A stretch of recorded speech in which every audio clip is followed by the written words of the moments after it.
నమస్తే, welcome to our channel. నేను ప్రియాంకారావు. కల్తీ నేయు వ్యవహారం అంటే కొంతమందిని అరెస్ట్ చేసి వాళ్ళని విచారించే కొద్దీ ఎన్నో విషయాలు బయటకొచ్చాయి. మొన్న మధ్య జగన్మోహన్ రెడ్డి గారు కూడా చెప్పారు అసలు ఇది ఇష్యూనే కాదు అని చెప్పేసి. కానీ ఈరోజు అరెస్ట్ అయిన వాళ్ళల్లో కొనుగోళ్ల విభాగం GM సుబ్రహ్మణ్యం గారు ఇచ్చిన వాంగ్మూలం పోలీసులు చెప్పారు. ఏంటి అంటే, ఆ రోజే వైవి సుబ్బారెడ్డి గారికి నేను చెప్పాను, ఏదైతే లడ్డూ ప్రసాదానికి నెయ్యి వస్తుందో ఇది కల్తీ నెయ్యి సరఫరా అవుతుంది అని చెప్పేసి అని. ఇప్పుడు ఈ విషయం విన్నాక అందరూ ఆశ్చర్యపోతున్నారు. అంటే ఇప్పటి వరకు ఏదైతే కల్తీ జరిగింది అంటున్నారో ఇది వాస్తవమే అని. మరి చూద్దాం ఇంకా అసలు ఎలాంటి విషయాలు బయటకు వచ్చాయి, మరి తెలిసి ఎందుకు ఈ విధంగా తప్పులు చేశారు అనేది మనం చర్చించుకుందాం. మనతో మాట్లాడడానికి ప్రముఖ పొలిటికల్ అనలిస్ట్ అప్పసాని రాజేష్ గారు ఉన్నారు, ఆయనతో మాట్లాడదాం. నమస్కారం సార్. నమస్కారం సార్. వైఎస్ఆర్సీపీ వాళ్ళు, జగన్మోహన్ రెడ్డి గారు అందరూ కూడా అసలు కల్తీనే జరగలేదు, ఇదంతా కావాలని కుట్రపూరితంగా వ్యవహరిస్తున్నారని చెప్పారు. కానీ ఈరోజు అధికారులు చెప్పిన దాని ప్రకారం చూస్తే GM సుబ్రహ్మణ్యం గారు ఒప్పుకున్నారంట ఎంక్వైరీలో. నేను ఆ రోజే చెప్పాను కల్తీనై సరఫరా అవుతుంది అని, వైవి సుబ్బారెడ్డి గారికి డైరెక్ట్గా ఇన్ఫార్మ్ చేశాను అని. అంటే తెలిసి కావాలని భక్తుల మనోభావాలతో ఆడుకున్నారా? అంటే ఎవరు ఏం చేయలేరు అని ఉద్దేశం వాళ్ళది. ఇక్కడ సుబ్రహ్మణ్యం గారు ఇచ్చిన స్టేట్మెంటు ఈరోజు పేపర్లో నేను కూడా చదివా. 2023 మే 20 తారీఖు మా దృష్టికి వచ్చింది. మేము దాన్ని చైర్మన్ గారి దృష్టికి తీసుకువెళ్ళాము. చైర్మన్ గారు మైసూర్ ల్యాబ్కు పంపించమని చెప్పారు. చైర్మన్ గారే స్వయంగా వైష్ణవి, అలాగే ప్రీమియర్ ఆగ్రో, బోలే బాబా వీటికి సంబంధించిన శాంపిల్స్ని మైసూర్ ల్యాబ్కు పంపించమన్నారు. మే 20 మేము నిర్ణయం తీసుకుంటే జూన్ 4 శాంపిల్స్ పంపించారంట. అంటే వాళ్ళ స్పందన చూడు ఎంత వేగంగా ఉందో. ప్రతిరోజు లక్షలాది మంది భక్తులకి లడ్డు తయారీ చేసి పంపిణీ చేస్తూ ఉంటారు కౌంటర్స్ ద్వారా. కనీసం రోజుకు ఒక 2-3 లక్షల లడ్డు తయారవుతాయి. ప్రతిరోజు అంతంత క్వాంటిటీ వినియోగించేటప్పుడు దాని క్వాలిటీ మీద అనుమానం వచ్చినప్పుడు మరి మే 20 తారీఖు ల్యాబ్కి టెస్టింగ్ కోసం పంపించాలని ఒక నిర్ణయం తీసుకుంటే దాన్ని అమలుపరచడానికి 2 వారాల టైమా ఎందుకు? సరే, జూన్ 4 పంపిస్తే ఆగస్టు దాకా రిపోర్ట్ రాలేదంట. జూన్ 4 పంపించావు. పంపించినప్పుడు యుద్ధ ప్రాతిపదిక మీద అక్కడే కూర్చొని వాళ్ళతో టెస్ట్ చేయించుకొని అవసరమైతే ఒక వెహికల్ సిబ్బందిని ఇచ్చి పంపించి దాని రిపోర్ట్ వెంటబెట్టుకు రమ్మని చెప్పాలి కదా. ఎందుకంటే ఇక్కడ ప్రతిరోజు ట్యాంకర్లు వస్తూ ఉన్నాయి. ప్రతిరోజు అక్కడ టన్నుల కొద్ది నెయ్యి వినియోగం జరుగుతూ ఉంది. ప్రతిరోజు లక్షలాది లడ్డూలు, మిగిలిన ప్రసాదాలు తయారీ జరుగుతూ ఉంది. అందులో ఈ పదార్థాన్ని వినియోగిస్తున్నారు. దీని నాణ్యత గురించి మీకు డౌట్ వచ్చింది. వచ్చినప్పుడు ఇంతటి కాలయాపన ఎందుకు చేశారు? అంత ఉదాసీనంగా మే 20 తారీఖు నిర్ణయం తీసుకుంటే ఏదో విదేశాలకు ఎక్కడికో పంపించారు.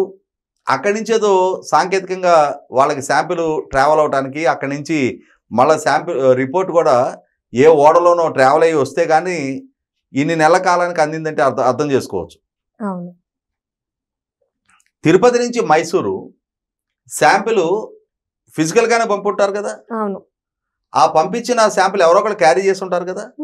వాళ్ళతో పాటు ఇంకొక 2-3 బాధ్యత కలిగిన సిబ్బందిని పంపించి అక్కడే కూర్చొని టెస్ట్ చేయించుకొని ఆ రిపోర్ట్ తీసుకొని వస్తే 3-4 రోజులు వచ్చేసేది కదా. 20 తారీఖు రోజు నిర్ణయం తీసుకుని వెంటనే పంపిస్తే 24-25 తారీఖుల నాటికి అప్పటికి ఇంకా ఆ సరఫరా అవుతున్న మెటీరియల్ వినియోగం కాలేదు కదా. ఏం చెప్పారు తర్వాత ఆగస్టులో రిపోర్ట్ వచ్చిన తర్వాత ఇందులో వెజిటబుల్ ఆయిల్ కలిసింది అని చెప్పని ఆ నిపుణుడు, అంటే రిపోర్ట్ వచ్చిన తర్వాత దాన్ని ఇంకొక సురేంద్రనాథ్ అని ఆయనకి పంపించి రిపోర్ట్ని అనలైజ్ చేయమన్నారంట. ఆయన సాంకేతికంగా దాన్ని అనలైజ్ చేసి ఇందులో వెజిటబుల్ ఆయిల్స్ కలిసినాయి అని చెప్పాయంట. అట్లయితే ఈ అంశాన్ని బయటికి రానికండి, ఎందుకంటే ఇప్పటికి ఆ మెటీరియల్ అంతా వాడేసాం మేము, భక్తుల మనోభావాలతో ముడిపడి ఉన్న అంశం కాబట్టి ఈ అంశాన్ని మీ దగ్గరే ఉంచుకోండి, ఇది బయటికి రానికండి అని చెప్పారంట. ఇలా జరుగుతుంది సార్, ఇది కంటామినేటెడ్ అంట అని చెప్పని నాడు చైర్మన్గా ఉన్న వైవి సుబ్బారెడ్డికి చెప్పారంట. మరి వైవి సుబ్బారెడ్డి, ఈ కొనుగోళ్లు జిఎం సుబ్రహ్మణ్యం, మరి వీళ్ళందరికీ సమాచారం ఉన్నప్పుడు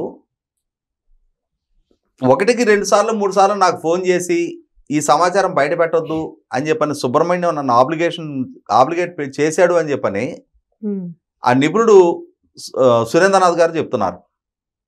సిఐడికి వాంగ్మూలం ఇచ్చారు. సిఐడి కూడా కాదు, సుప్రీంకోర్టు ద్వారా నియమించబడ్డ సిబిఐ డైరెక్టర్ పర్యవేక్షణలో విచారణ జరుపుతున్న సంస్థ సిట్, వాళ్ళకి స్పష్టమైన సాక్ష్యం సురేంద్రనాథ్ ఇచ్చారు.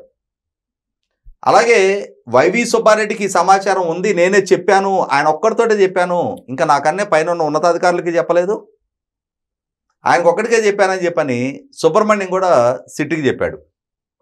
మరి తెలిసిన వైవి సుబ్బారెడ్డి తానెందుకు చర్యలకు ఆదేశించలేదు?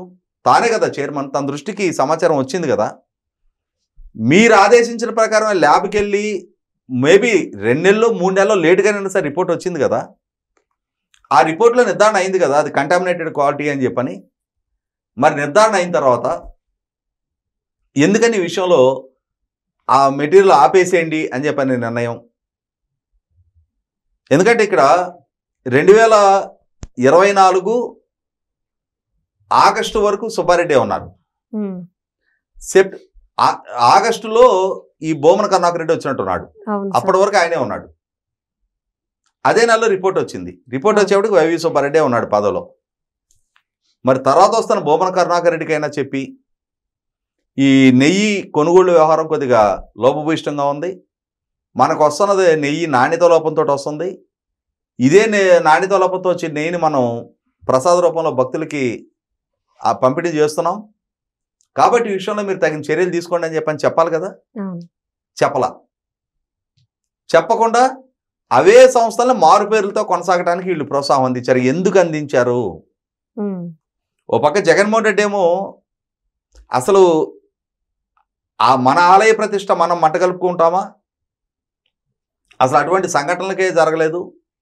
అప్పట్లోనే చెప్పుకొచ్చాడు, మా చిన్నాయన సూపర్ స్వామి అని చెప్పని. మా స్వామి ప్రతి సంవత్సరం అయ్యప్ప మాలేసుకుంటాడు అంటే గురుస్వామి అంటాం కూడా తెలియదు అతనికి.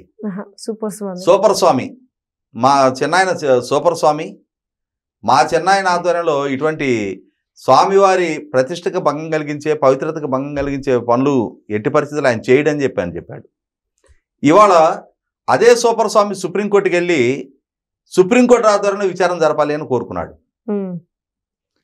రోగి కోరుకున్నదే వైద్యుడు కూడా ఆఫర్ చేసినట్టుగా ఏదైతే వైవి సుబ్బారెడ్డి కోరుకున్నాడో అదే అంశాన్ని సుప్రీంకోర్టు కూడా పరిగణలోకి తీసుకొని సిబిఐ డైరెక్టర్ పర్యవేక్షణలో సిబిఐ ద్వారా నియమించబడ్డ అధికారులు, రాష్ట్ర ప్రభుత్వ అధికారులు, ఫుడ్ సేఫ్టీ అండ్ స్టాండర్డ్ అధికారి వీళ్ళందరి సమక్షంలో విచారణ జరపాలని చెప్పని ఆదేశాలు ఇచ్చింది. ఇవాళ వాళ్ళు నిర్ధారణ చేశారు వైవి సుబ్బారెడ్డి ప్రమేయాన్ని. వైవి సుబ్బారెడ్డికి తెలిసి దీని మీద చర్యలకు ఆదేశించకుండా అదే కంటామినేటెడ్ నెయ్యి లాంటి పదార్థం, నెయ్యి కూడా కాదు అది, టెండర్ నిబంధనలు సడలించారు. టెండర్ నిబంధనలు సడలించి డైరీలు కాకుండా ట్రేడర్లు పాల్గొనడానికి అవకాశం కల్పించారు. ఇంత డిస్టెన్స్లో ఉన్న డైరీల నుంచి కొనుగోలు చేయాలి అని ఉన్న నిబంధన సడలించారు. ఇన్ని లక్షల లీటర్ల పాలు ప్రొక్యూర్ చేసి ప్రాసెస్ చేసే డైరీ ఉండాలి అన్న నిబంధన సడలించారు. ఆఖరికి 1 లీటర్ కూడా ప్రొక్యూర్ చేయని ఒక ట్రేడర్ కట్టబెట్టారు. అతను వెజిటబుల్ ఆయిల్స్, కెమికల్స్ కలిపి ఒక పదార్థాన్ని తయారు చేసి దాన్ని నెయ్యి రూపంలో సరఫరా చేశాడు. అంటే అందరూ మనకు ఒక సామెత ఉంది, అందరూ శ్రీ వైష్ణవులే, బుట్టలో చేపలు మాయమైపోయినాయి అని చెప్పని. అలాగే ఇక్కడ అందరూ భక్తులే, అందరూ పెద్ద మనుషులే, అందరూ కీలక పదవుల్లో ఉన్నవాళ్లే, కానీ వీళ్ళందరి కళ్ళ ముందే ఆ నెయ్యి లాంటి పదార్థం 68 లక్షల కిలోలు అంటే 6,800 టన్నులు 340 ట్యాంకర్లు శ్రీవారికి సరఫరా చేయబడింది. ఆ సరఫరా చేయబడ్డ ఆ నెయ్యి లాంటి పదార్థంతో తయారు చేయబడ్డ ప్రసాదం సంవత్సరాల తరబడి శ్రీవారి భక్తులకి పంపిణీ చేయబడింది. శ్రీవారికి కూడా దాన్ని నైవేద్యంగా వినియోగించారు, నివేదించారు. అటువంటి పరిస్థితుల్లో జగన్మోహన్ రెడ్డి గారు మా వాళ్ళందరూ అమాయకులు, ఆణిముత్యాలు, స్వాతిముత్యాలు, మన స్వామి ప్రతిష్ట మనం మంటగలుపుకుంటామా, చంద్రబాబు నాయుడు రాజకీయం కోసం శ్రీవారి ప్రతిష్టను కూడా వీధిలోకి తీసుకొస్తున్నాడు అని చెప్పని జరుగుతున్న తప్పుని, జరుగుతున్న విచారాన్ని తప్పుదో పట్టించే వ్యాఖ్యలు చేస్తూ ఉన్నాడు. వాళ్ళకి తప్పుడు ఉద్దేశాలు ఆపాదించే ప్రయత్నం చేస్తూ ఉన్నాడు. తాము కోరుకున్న సుప్రీంకోర్టు పర్యవేక్షణలో విచారణ జరుగుతూ ఉంటే సుప్రీంకోర్టుకి వెళ్ళి తన పర్యవేక్షణ విచారణ జరగాలని కోరుకుందే వైవి సుబ్బారెడ్డి. అతని కోరికను మన్నించే ఆ పిటిషన్లో ఇచ్చిన ఉత్తర్వుల మేరకే ఇవాళ సిట్ విచారణ జరుగుతూ ఉంది. మరి చంద్రబాబు నాయుడు గారు ఏదైతే ఆరోపించారో అక్కడ నెయ్యి కల్తీ జరిగింది అని చెప్పని ఇవాళ ఈ సిట్ కూడా అదే నిర్ధారణ చేసింది కదా. సిట్ కూడా ఈ సప్లయర్స్ అందరూ బోగస్గా సిండికేట్ అయ్యి అసలు వాళ్ళు మిల్కే ప్రాసెస్ చేయకుండా, నెయ్యి ఉత్పత్తి జరగకుండా నెయ్యి లాంటి పదార్థాన్ని మాత్రం సరఫరా చేశారు. శ్రీవారి ప్రాంగణాన్ని, శ్రీవారి భక్తుల మనోభావాలని ఇన్నాళ్లుగా వాళ్ళు దెబ్బతీశారు, అపవిత్రం చేశారు అని చెప్పని కనపడుతుంది కదా. అయినా సరే జగన్మోహన్ రెడ్డి మాత్రం మా వాళ్ళు ఏ తప్పు ఎరగని అమాయకులు, శుద్ధపూసలు అని చెప్పే ప్రయత్నం చేస్తూ ఉన్నాడు.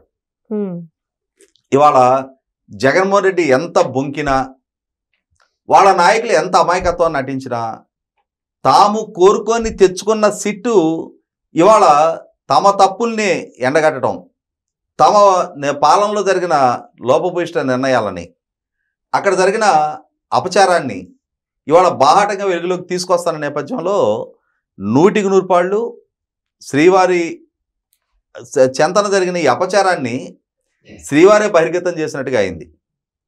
ఇవాళ శ్రీవారికి ఇంతటి అపచారానికి బాధ్యులైన వైవి సుబ్బారెడ్డి అయినా, భూమన కరుణాకర్ రెడ్డి అయినా, నాటి ఈవో ధర్మారెడ్డి అయినా, నాడు పాలకుడుగా ఉన్న జగన్మోహన్ రెడ్డి అయినా సరే ఈ అపచారాలకి తగిన మూల్యం వాళ్ళు కూడా చెల్లించే తీరాల్సి వస్తాయి. Thank you so much sir.